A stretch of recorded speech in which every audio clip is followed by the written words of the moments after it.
everyone and welcome to tonight's story time. It's a special edition, it's Christmas story time edition. I hope you have ready your fluffy blankets, maybe your cushions and your Christmas trees and the usual cup of tea.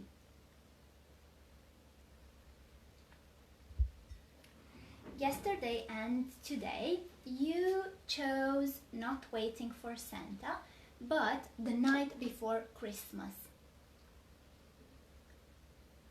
That's the cover. The author of the book is Clement Clarke Moore. Let's see what happens on the night before Christmas.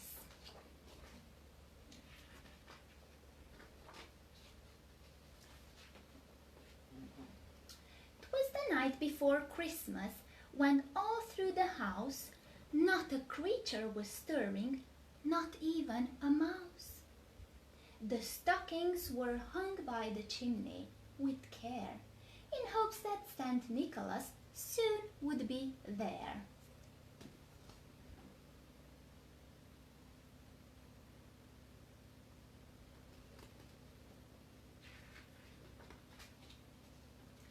The children were nestled all snug in their beds, while visions of sugar plums danced in their heads. And Mamma in her kerchief and I in my cap had just settled down for a long winter's nap.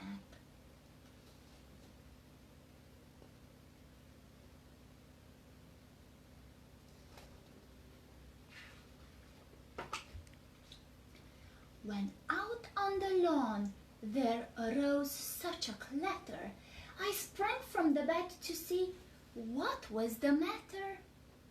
Away to the window I flew like a flash, tore open the shutters and threw up the sash. The moon on the breast of the new fallen snow gave the lustre of midday to objects below.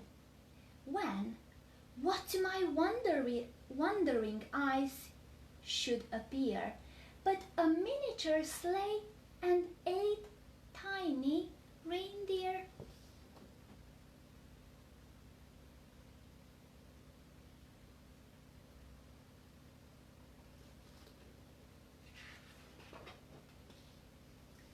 With a little old driver, so lively and quick, I knew in a moment it must be Saint Nick.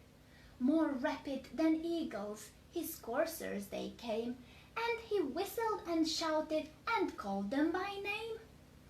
Now Dasher, now Dancer, now Prancer and Vixen, on Comet, on Cupid, on Donner and Blitzen, to the top of the porch, to the top of the wall.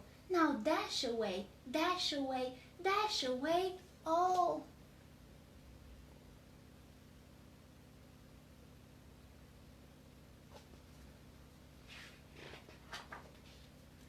As dry leaves that before the wild hurricane fly, when they meet with an obstacle, mount to the sky, so up to the housetop the coursers they flew, with the sleigh full of toys and Saint Nicholas too.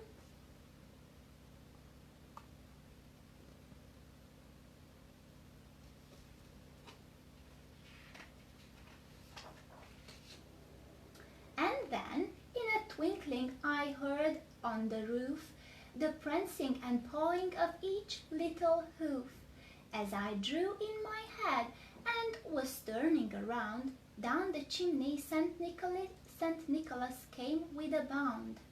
He was dressed all in fur from his head to his foot, and his clothes were all tarnished with ashes and soot.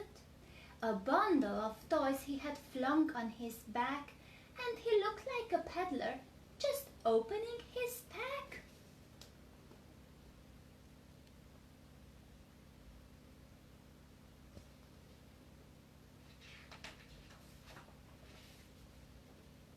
His eyes, how they twinkled, his dimples, how merry, his cheeks were like roses, his nose like a cherry, his droll little mouth was drawn up like a bow, and the beard of his chin was as white as the snow. The stump of a pipe he held tight in his teeth, and the smoke it encircled his head like a wreath. He had a broad face and a little round belly that shook when he laughed like a bowl full of jelly.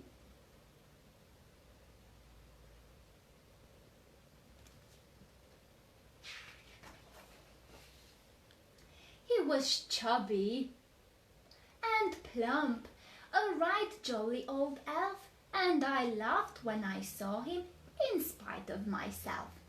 A wink of his eye and a twist of his head soon gave me to know I had nothing to dread. He spoke not a word, but went straight to his work and filled all the stockings, then turned with a jerk, and laying his finger aside of his nose, and giving a nod, up the chimney he rose.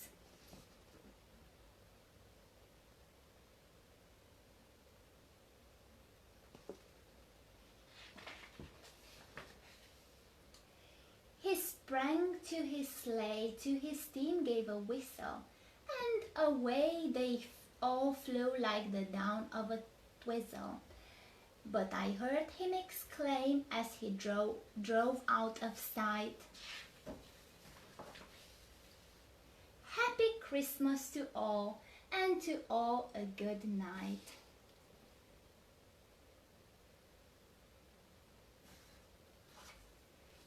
I hope you enjoyed tonight's story time, and I hope that you have a fantastic, lovely Christmas, and see you next Tuesday. Good night and Merry Christmas.